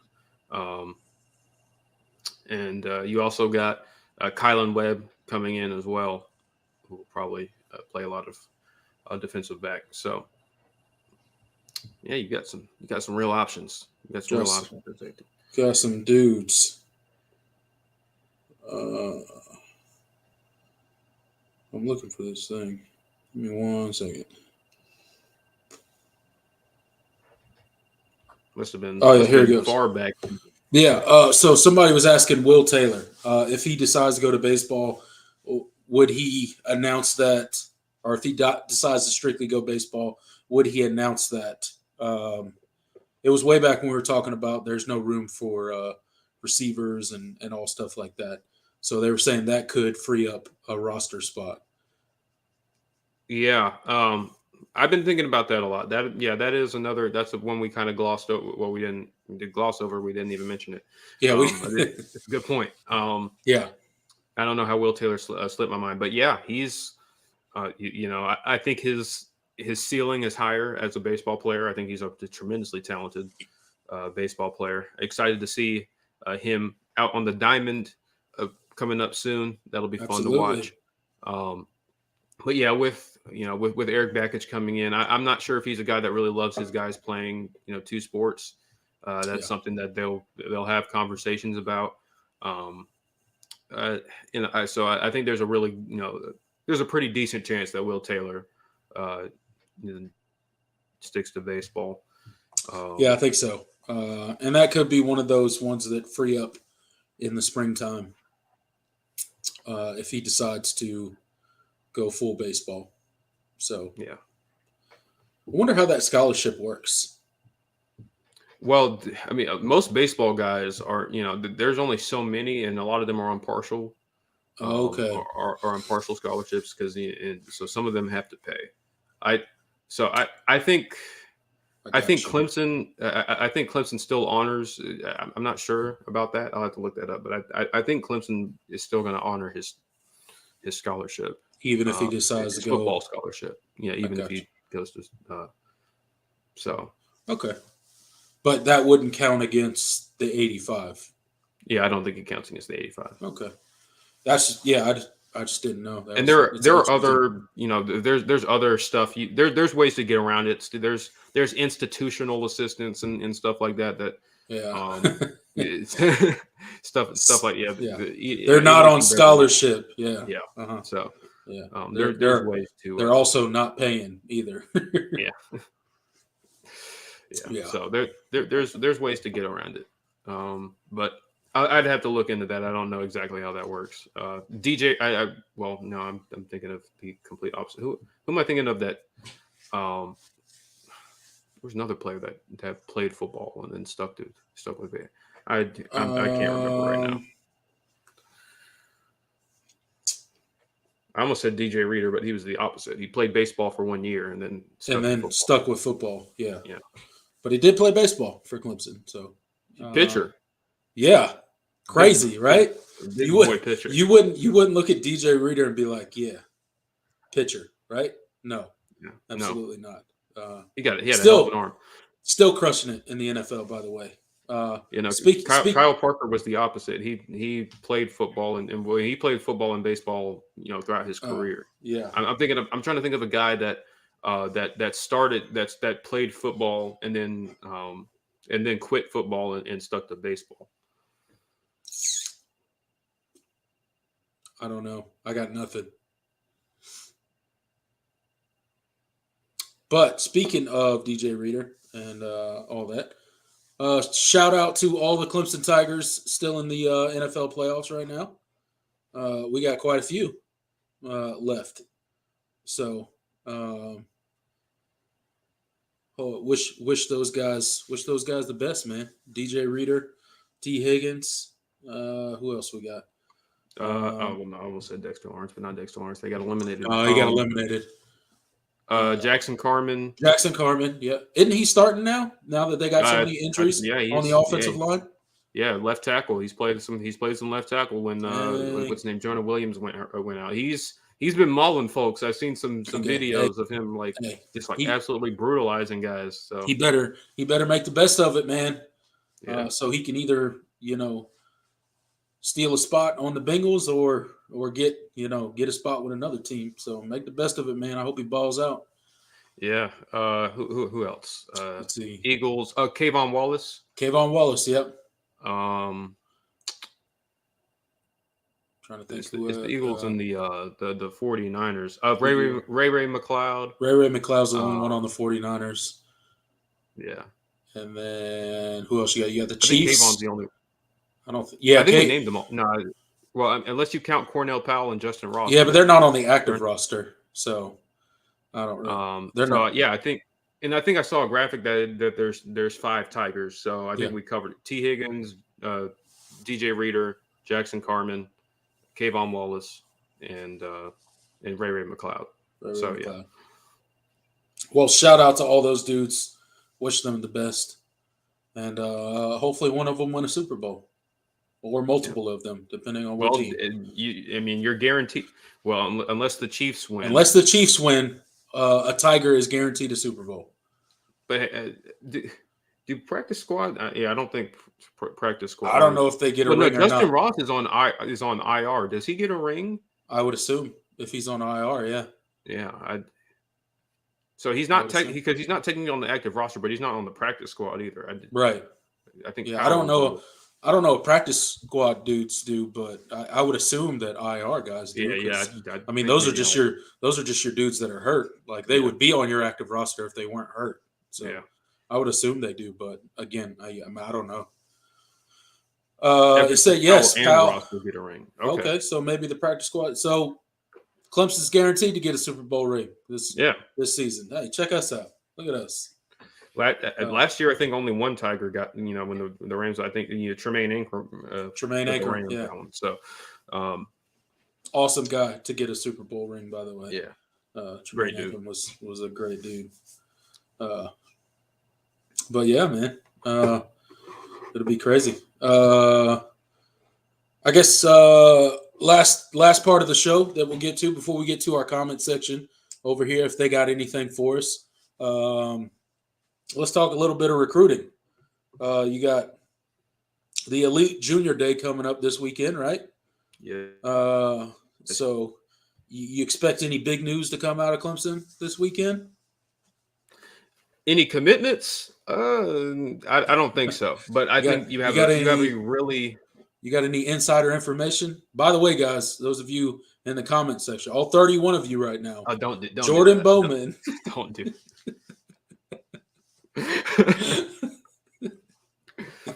Is the sole insider on YouTube when it comes to Clemson recruiting. Yeah, let's not do that. But no. Don't do that, because now people. I don't want people to. I'm gonna have people coming after you. I don't have those sources. Come on now. But you do have. This is a really big weekend for Clemson recruiting. Obviously, Elite Junior Day this weekend. A really loaded lineup this week. Headlined by 5-star linebacker Sammy Brown, priority Clemson target. He was the first guy offered in this class on either side of the ball. He's camped with Clemson, since he was a little kid. He's really familiar with the staff. He's a guy that I think Clemson really, really wants, and I think they're one of the primary contenders. I think Georgia is probably the team to beat, but Clemson, I think, is right there, and I think it's a recruitment that Clemson can win. It's going to be tough, with Georgia coming off of back-to-back national championships, but and the way their defenses have produced. But I think Sammy Brown is a guy that they really, really want. Other 5-stars, athlete Mike Matthews, probably going to play safety at the next level. Another guy high on Clemson's board. I think that's a recruitment that they're definitely in the thick of.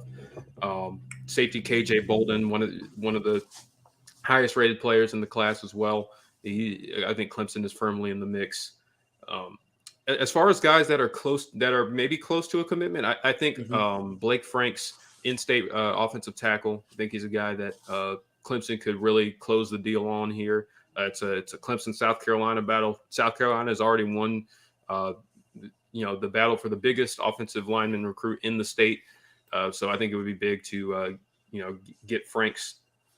You're also battling Josiah for battling them for Josiah Thompson as well. I think he is another Gamecock lean.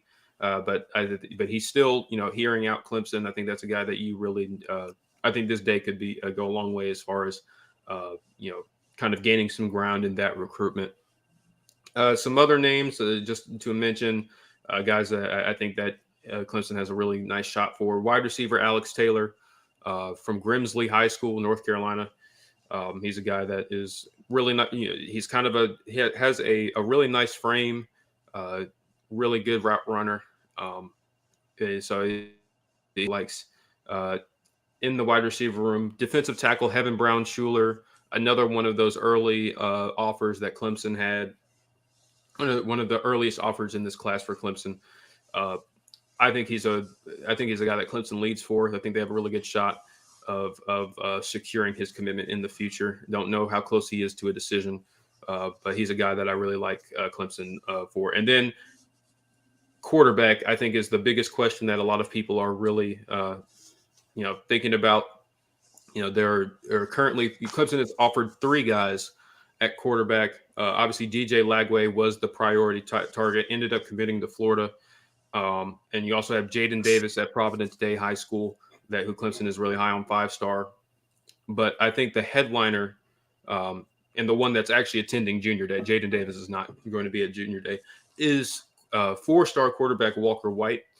He is from Little Rock, Arkansas. He's a guy that Clemson has kind of gotten in on recently, especially with the hire of Garrett Riley. He offered him while he was at TCU. I think he's a guy that the staff really, really likes.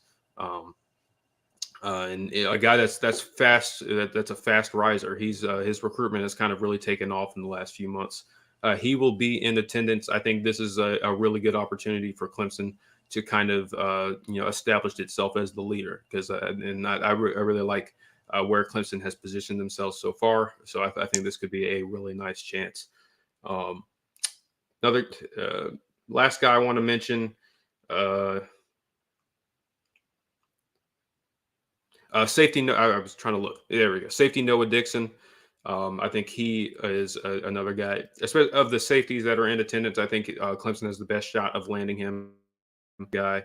Clemson has been the leader for a while now, and so I think this is a chance for Clemson to really assert itself as the leader. But again, I haven't even named all the guys on the list, but it's a really, really loaded day for Clemson recruiting. A lot of 4- and 5-star talent that's going to be on campus.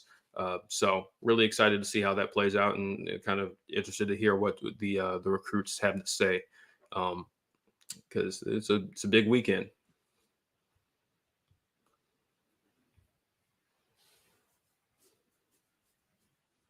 You're muted. Thanks, man. There you go.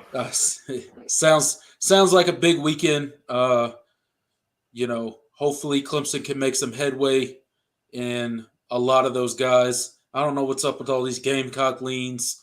I don't know what's going on with this. They need to get their heads checked. I mean, Cam Pringle was I don't know. His family, his mom's, they're Gamecock fans. They raised them wrong. I got it. They raised them wrong. But I mean, that's a guy that Clemson. And listen, I don't think the recruitment's over. I think the Gamecocks still have to hold on to those guys. Right. Even if they if they land Pringle and Thompson, I mean that would be. It's never officially over until signing day. Right. Yeah. There's flips all the time. So look for Clemson to have a big weekend. I know the coaches will be super busy entertaining all these dudes and, showing them the love, showing them around the special place that is Clemson, South Carolina. So looking like we got some good prospects, man. Another good class for Clemson football in the making. And then, it's always good. Like I always like these elite recruiting days, that they put together when all these dudes come in, especially when you got, people that have already committed coming in for those days, and then they're kind of selling Clemson too, along with everybody else. So it's always it's always good to. I think it's good for recruiting and really bringing a bunch of guys in at once, letting them meet each other, letting them talk, and then see everything that Clemson's got to offer, and then they kind of start imagining themselves all being there together, hopefully one day, donning the orange helmet and the white tiger paw. So.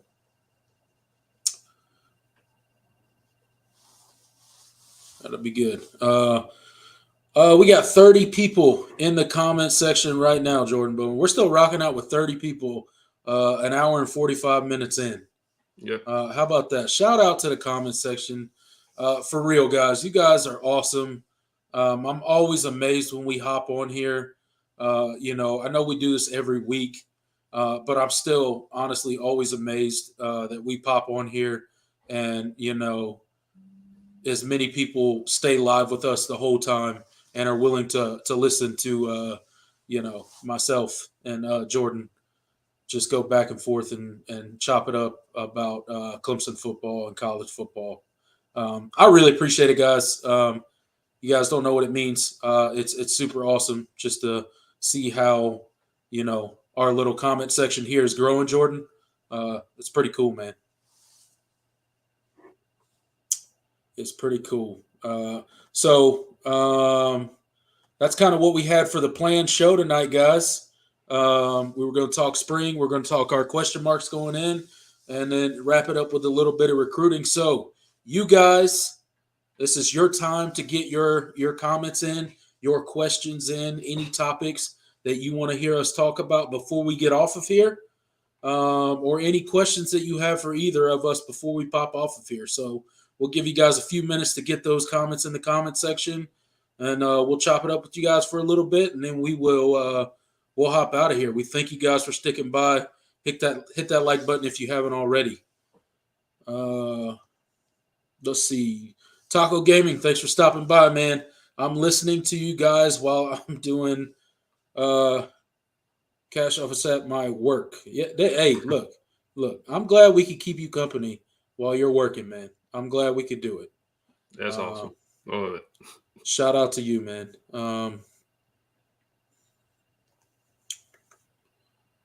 One in-state kid I hope to get is Balin from Aiken. Very underrated wide receiver.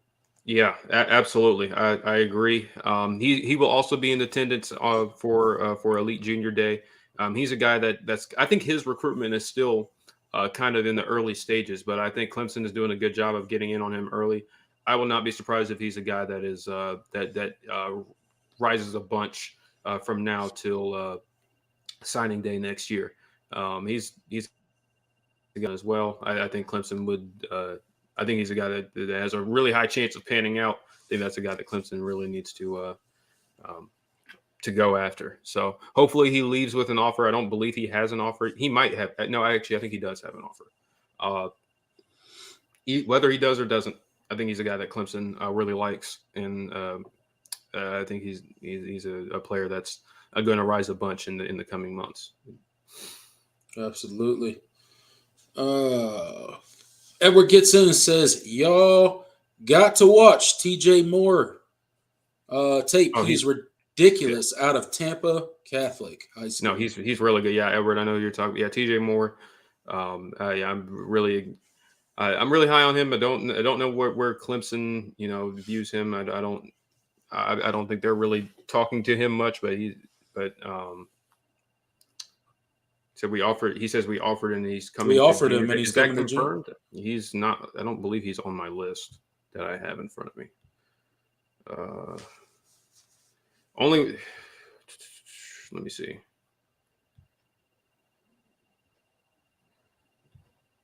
I don't. He's not on my list right now, so maybe I'll have to go back and check. But I don't think if he's going to be at Elite Junior Day, that would be huge. Hopefully he's coming, man. Hopefully he's coming.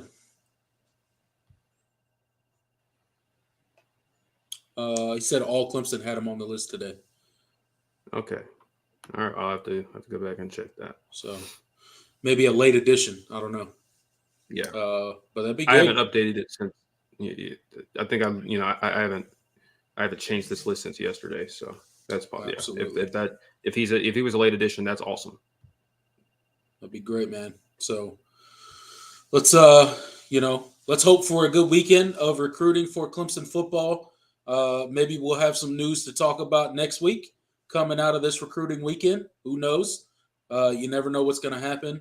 We'll certainly have the schedule to talk about, and then as always, stories always develop. We'll always have more to talk about here next week. Jordan, you got anything else you want to cover tonight? I mean, I guess I want to give a shout out to the basketball team. Oh yeah. Luke reminded us earlier. I don't know how I forgot. We're at basketball school now. How could I neglect the basketball? You know what?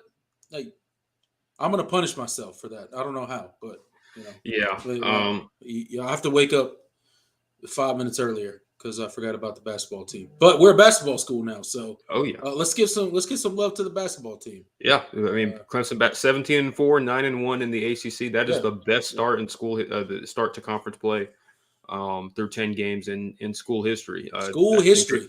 They went 8-2 like one time, like 30, 40 years ago. So. Hey, Clemson is the only original ACC member that has not won. So we'll take the we'll take these years when we can get them. But no, seriously, this has been this Clemson team is a basketball touch. I'll be amazed by how dynamic they are, how many different options they have on the offensive side of the ball, especially. That's something that I think a lot of Brad Brownell teams have missed in the past. But they can win in a lot of different ways, and they have won in a lot of different ways. They've won in shootouts. Well, shootouts. I guess is that the term in basketball? I don't know, but really high scoring games. Who knows? Yeah, it would fit better. Shootouts. But they've won a lot of they've won high scoring games. They've won low scoring games. They've been dominant. They've won the close games. And they just have a lot of versatility. You know, PJ Hall and Hunter Tyson are probably two of the best front court players in the conference. Clemson has gotten, despite losing Chase Hunter and Alex Hemingway, have gotten really capable guard play out of some of their young guys. So they just have a lot of options on the perimeter, inside. They can win in a lot of different ways, and that it's pretty refreshing to see.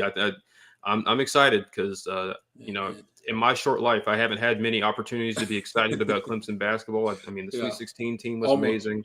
Yeah, some of the Oliver Purnell teams had some really nice moments, but it's a program that's kind of wallowed in mediocrity for most of its history. So hey, to be tops in the ACC through 10 games never happened before.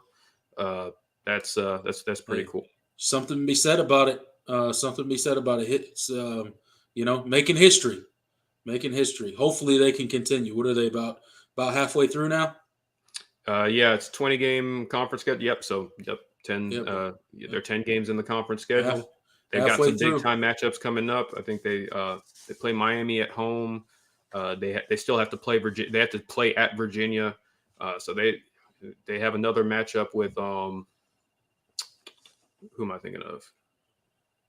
I don't know. I think they play NC State again. So they've got some left on the conference slate. So we'll see if the Tigers can hold on to first place. I think Virginia is one game behind them. So absolutely, man. Just keep it up. Keep it up. Don't read the press clippings quite yet, Clemson. Keep the momentum going. One loss in the conference. North Carolina can't relate. Yeah. And something that makes me I don't want to get on a long rant, but I just want to point out how much of a joke the net ranking system is in college basketball. Yes. This has been it's such a ridiculous metric. I think Clemson is sitting at I think they're sitting at 59th right now or something like that. They're in the 50s in the net ranking, but they're ranked 24th in the AP poll. How does that work exactly? 9-1 in the ACC, they've beaten multiple teams that are ahead of them. They beat Virginia Tech twice, who has a losing record in the league, and still ranked above them. It's still ranked ahead. It's still ranked ahead of them. They blew out NC State, who's still ranked ahead of them. They beat Duke. I think Duke is still ranked ahead of them. Like I'm just the net ranking is such a joke. I think Clemson basketball, that doesn't make a bit of sense. We don't. I don't have any opportunities to do the we don't get no respect type thing, these days. But Clemson basketball ain't getting no respect. Yeah, they disrespecting Clemson basketball. Y'all should be ashamed of yourselves. Yeah. I'm glad football rankings aren't nearly as complicated as these basketball ratings appear to be. I mean, you got to rank a lot more teams. So in basketball, so it's super complicated. Edwards said that TJ Moore was wearing Clemson gloves at the 7-on-7 battle in Miami, and a lot of star-studded guys there. Yeah, I didn't get to watch much. So if he was, that's cool.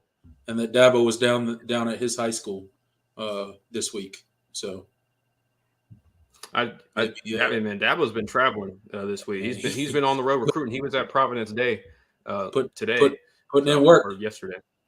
Yeah, putting in work. Philip Brister just got back from cornhole. Hey, cornhole, I suck.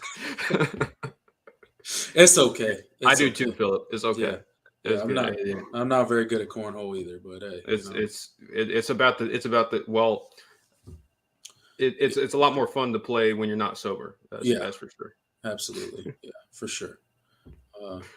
Not really. That way, everybody sucks. Yeah, that's part of the fun. It doesn't really matter at that point. Actually, that's not true. I have one guy I have one friend that he's amazing. Yeah, There's always one guy. Like whenever cornhole boards are broken out, there's always just like one guy that like bro, how often do you play cornhole? Like what is happening? I know. This is what you do like when you go home every day, or like what? You just break out the cornhole board and go out the backyard, and it's like Steph Curry or Ray Allen taking 100, shooting 100 threes a day. Yeah, you gotta shoot 100 cornhole or corn bags at the hole before you go to sleep every night or something. What is happening? I don't know, man. Oh man. But all right, let's see. Y'all slipping. You are right. We are slipping on Shelton Lewis. You see, that's what I get from trying to do all these numbers and names on memory. But yeah, Shelton Lewis, true freshman, late addition to the class. Yeah, he'll be there too. Hey, y'all! Shout out to Jordan Bowman on doing that off the cuff. That's not easy. It's hard. Get some guys, especially the freshmen. But Lewis is, he'll be another. He'll be some more depth for the cornerback room. So, one scoop. What's up, man? How you doing? What's up, John? Good to see you, man. Thanks for stopping by. Can you guys do me a favor and go get another 5-star QB, please? So Jalen Davis can come to Michigan. I would appreciate it. No. Hey, John, you might be in luck because I think Clemson might be prioritizing Walker White from Arkansas. So, hey, you might get your wish. You might get your wish. Yeah, might get your wish. Thanks for stopping by, man. Appreciate it. Edward's got a buddy that made his own cornhole. So he could practice. See, now that's some dedication right there. Yeah, this man's out here building his own cornhole boards. Yeah, that's the South for you. just so he could practice and swindle people out of money when he goes to a party. Like, oh no, it's been like 3 years since I played cornhole. I'm probably rusty. I don't think I got it anymore. It's been years since I played. 6, 8 in a row. Yeah, exactly. Oh man. He's a cornhole shark instead of the pool shark, man. Yeah. Scamming, folks. Scamming people. Should be ashamed of yourselves. All right. All right, guys. How did we get to talking about cornhole? It was Philip's fault. We're blaming on Philip. Philip, took us down the rabbit hole. See, this is what I'm talking about with the He took us down the cornhole. This is what I'm talking about with our comment section. This is why I like ending every show with the comment section, because you never know what we're going to end up talking about. Like me and you, at no point in time today, when we were thinking about, maybe some stuff that we were going to say on the show today, at no point did cornhole cross either one of our minds. Right. I could say that confidently. Oh my God! And Edward just said that's exactly what he does. You nailed it. Yeah. See, See, I know. The only type of person that build their own cornhole boards to practice at home, that is the only reason they're doing it, to scam people at parties. Yeah. Otherwise it doesn't make sense, because then it's just weird. Yeah.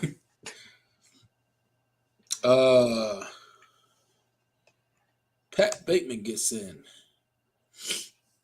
Oh, no. Jonathan Paylor? No, that's definitely not. No, Jonathan Paylor did not commit to South Carolina. That's still a recruitment that's very much ongoing, and I think Clemson has a very good shot of getting him. So I don't think so. Yep. Yeah, it takes people's money. Yeah, I know. Yep. Yeah. I'm telling you, he should be ashamed of himself. But I respect his dedication. He did build his own board, so I mean, do what you got to do. It is what it is. Beamer made a video for him today, though. Beamer makes a video. What video has Beamer not made? Look, Beamer needs to stop making videos. He looks ridiculous half the time. What's wrong with him? Whatever. In the show with some Shane Beamer slander. Let's do it. Let's go with some Shane Beamer slander. Bring a dollar store, great value, Dabo Sweeney over there. All shucks, jolly whiz. Get out of here, bro. Nobody buying into that. All these South Carolina fans running around talking about Dabo Sweeney, I hate that guy, blah, blah, blah, blah. Yeah, guess what? Now you got discounted. Great value, Dabo Sweeney. So congrats. Deal with that. And you're going to get dollar store results too. Don't worry about it. Love you guys. Love you, South Carolina fans. I hope you lose every game ever, though. For real.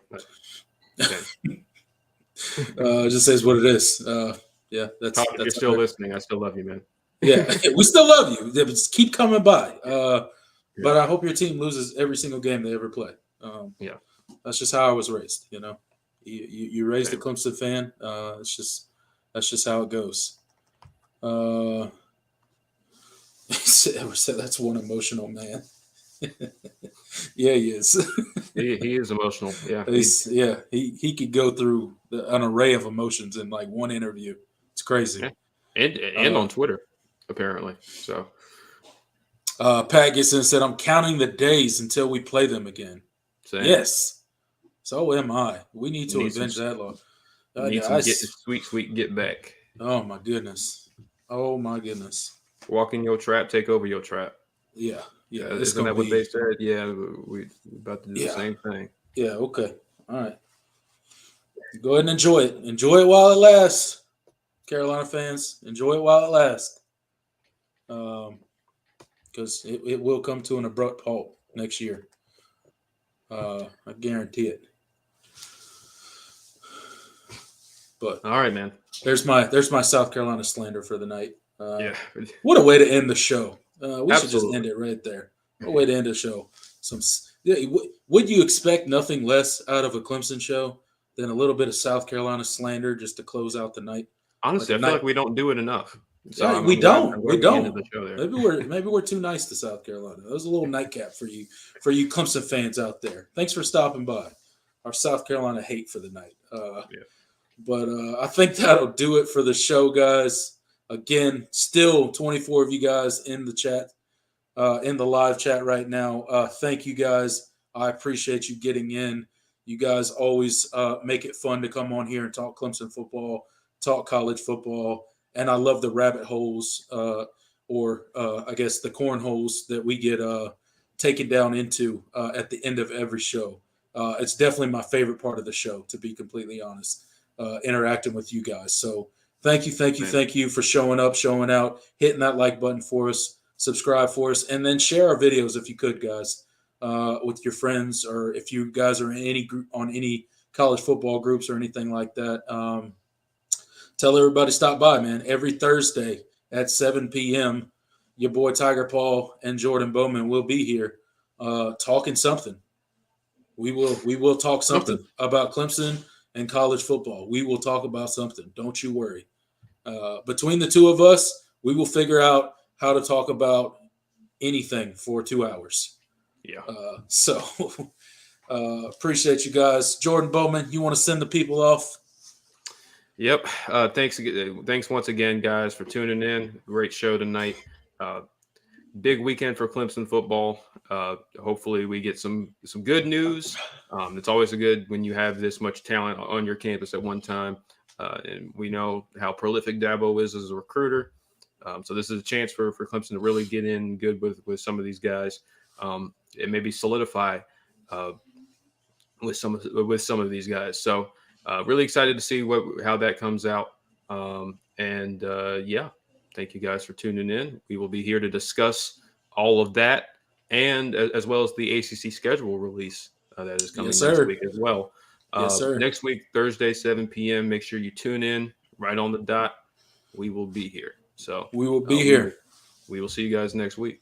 All right, guys. Until next time, I'm Tiger Paul Craven. That is Jordan Bowman. Thanks for stopping by. And we're out of here. Deuces.